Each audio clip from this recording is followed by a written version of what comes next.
What's up, Laker fans? We got our first look at Bronny as a Laker in Summer League. In this video, we take a closer look at the defensive foundation of his game, his struggles on catch-and-shoot jumpers, and what the next stages of his development might look like. Bronny's path to NBA minutes starts on the defensive end.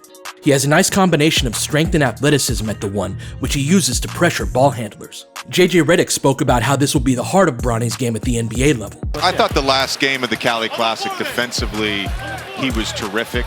He had 8 or 9 possessions where, whether it was ball pressure or switching, just making plays defensively, that's been a real point of emphasis. Like, we want him pressuring the ball. He should naturally get stronger as he gets older, so his strength already being somewhat of an asset for him at 19 is a good sign. He also has strong and active hands, leading to deflections and other on-ball turnovers.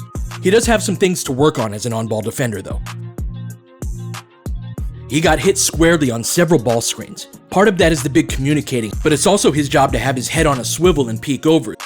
He also skips or hops around a lot on defense, both on the ball and off. That can be helpful in some situations, especially creating turnovers, but anytime a player has both feet off the ground, they're going to be vulnerable to changes of direction. Learning when and where to do this versus staying on the ground will be part of the learning process for Bronny. Off the ball, Bronny can quickly cover distance on the ground.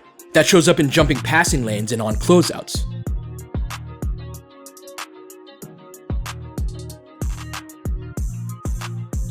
As is true with a lot of players with the physical tools to recover, sometimes he can overhelp into the paint or be a little bit out of position, having the confidence that he can always get back to the shooter.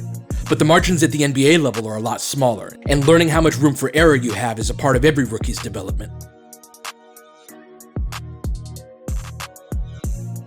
I'm a sucker for a guard who can drop down and help on the boards, and Bronny's ability to cover ground combines with his vertical leap to snatch some rebounds at rim level. He's capable of making an impact in this aspect of the game if he has a consistent motor for it. Stronger guards are more equipped to wrestle with bigs on box outs or switches, and he had a few decent possessions of that, but also wasn't really tested too much. How well he does this will determine some of his defensive role, because guards who can allow teams to switch more, and Bronny is capable. Bronny in Summer League struck me as a player who's more comfortable with shooting after a couple of dribbles than off a catch and shoot. His 3 most comfortable jumpers were all pull-ups off the dribble, but he doesn't really project as an on-ball player at the NBA level. In the vast majority of possessions, he'll be operating off of the ball, which is a role he seems to be in the early stages of adjusting to. He went 1 for 8 on catch-and-shoot threes in Summer League, and what stood out to me more than the results was how uncomfortable he looked on them, and how often one shot looked different from the next.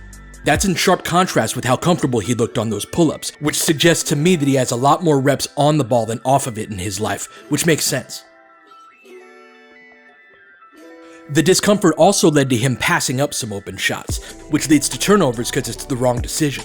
Being able to knock down catch-and-shoot threes is a key part of being good off the ball, so he'll have to hit a certain baseline here before he can get real playing time.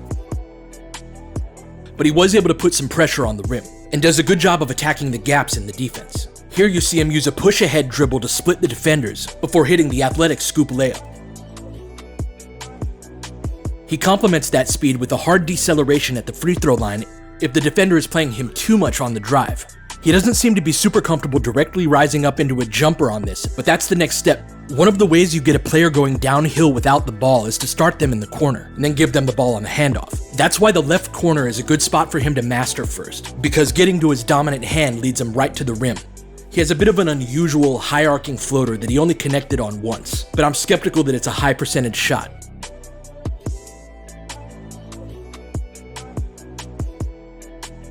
A lot of his best work on offense was in transition, where he can use his speed and athleticism to attack in space. And he also had a few nice hit-ahead passes that created open looks for teammates. I would expect any 19-year-old who is taken late in the second round to be a development project, and Bronny is no exception. He'll be an early test of the Lakers' goal to improve their player development, and a lot will depend on Bronny's commitment to put the time in. But he has good tools as a point-of-attack defender, which is a highly sought-after skill in the NBA and a great place to start. If he can reach a certain baseline as a catch-and-shoot player, he has the tools to become a rotation player down the line. Laker Film Room is dedicated to helping you experience the Lakers and the game of basketball on a deeper level. If you'd like to support the work I do, you can do so at the Patreon and Buy Me a Coffee links below.